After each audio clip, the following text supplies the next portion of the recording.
y estima, mando un saludo a mi jefe, Mario Carrillo, alias El Toretto. Hasta Chihuahua nos vamos.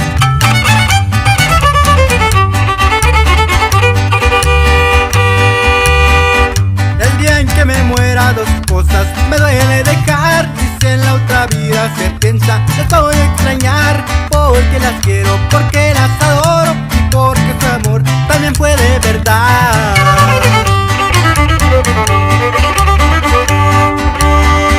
Mis amigos con otros me reemplazarán y algunos parientes me olvidarán. Mi amor anhelado, aunque mucho me quiera, al rincón de su cama otro llegará.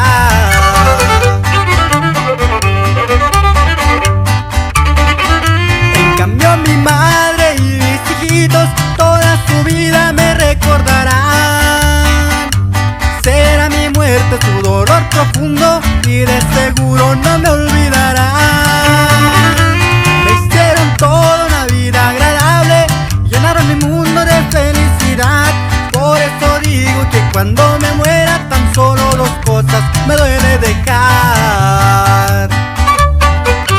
Saludos hasta Curihuari para los compas Muriel y el compa Pijas. Nos vamos hasta las vueltas del Cerro Nayarit.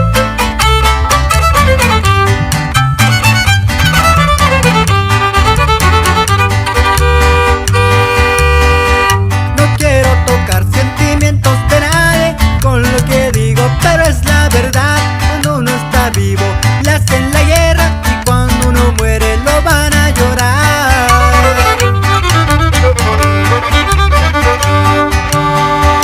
Y me dan en vida todo lo que quieran, flores, canciones y amor de verdad.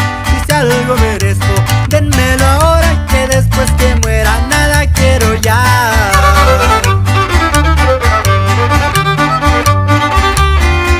En cambio mi madre y mis hijitos toda su vida me recordarán. Será mi muerte su dolor profundo y de seguro no me olvidarán. Me hicieron toda una vida agradable, llenaron mi mundo de felicidad. Por eso digo que cuando me muera tan solo dos cosas me duele dejar. Hasta Tierra Azul, Barra Lluevita, para el compa